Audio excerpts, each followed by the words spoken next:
welcome to my custom TMNT showcase. In this showcase, I will be showing you quite a bit, actually.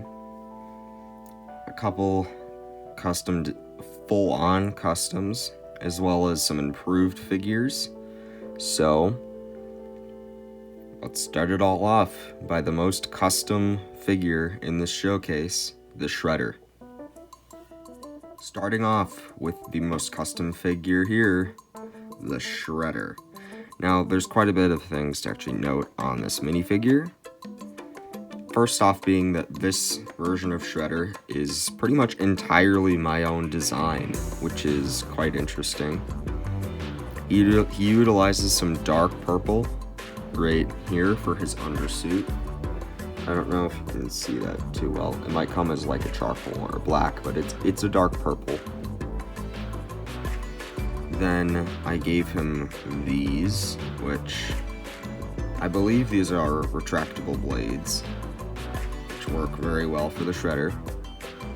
And then this is a Ninjago shoulder plating that I cut and painted the same silver as everything else. This was an official Shredder helmet, but it was brown. I believe it came from the Lair set back in like 2014 or something like that. That head, I believe, is from Prince of Persia. I've never watched the movie. I know nothing about it. If I'm gonna be perfectly honest. This torso armor is entirely my own design. Sometimes I get started and I can't stop when I'm sculpting. And I get a little carried away when it comes to making armor. Then, if we go towards the back, we can take a look and see that he has a custom cape to the same color as his undersuit. Actually, I think you might be able to tell this one a little bit better that it's purple. I don't know. We'll see how it comes out on camera. But this is a custom cape, unlike Lego's regular capes. It isn't supposed to drape over the shoulders, so this only has one neck bracket section and not two.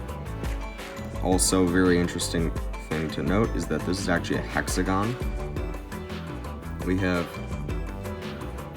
6 sides right there,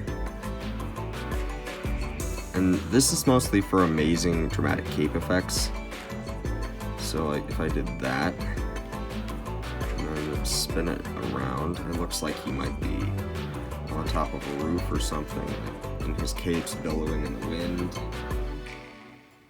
I don't know.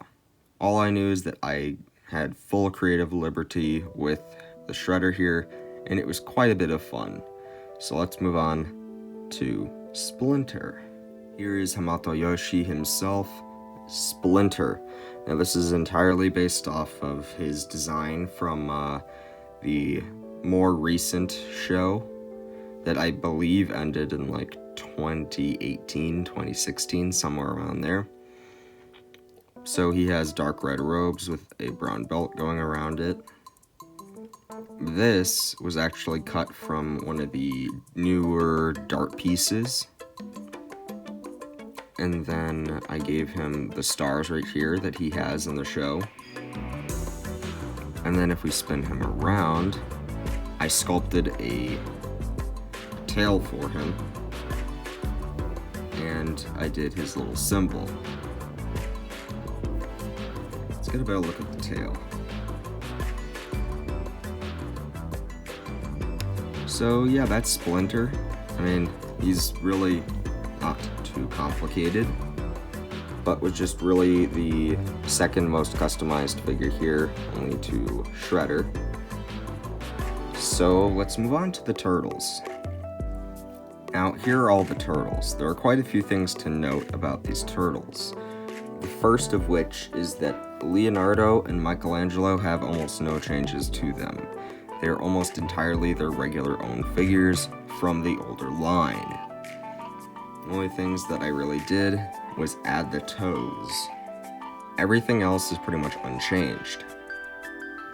Well, everything except for the back, which I think I'll spin Leo just a little bit so you can see.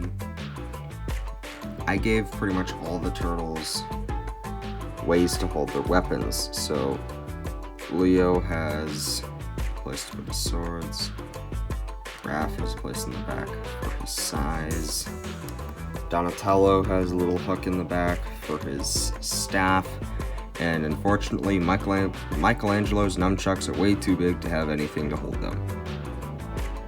Now going on to the things that I did change. I did change Raphael and Donatello's colors. And the reason for that is because I wanted it to be a bit more accurate.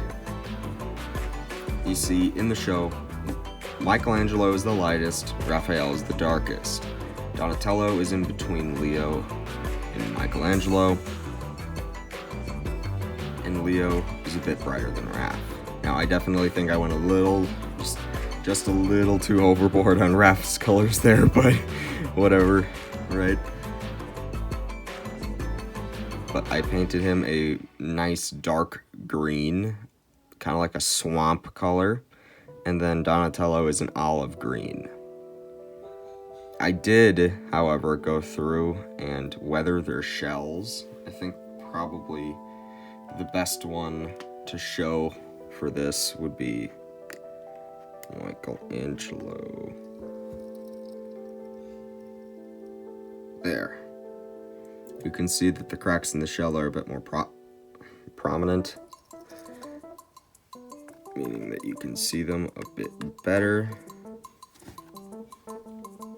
And yeah, that's pretty much it for the turtles. I didn't do too much.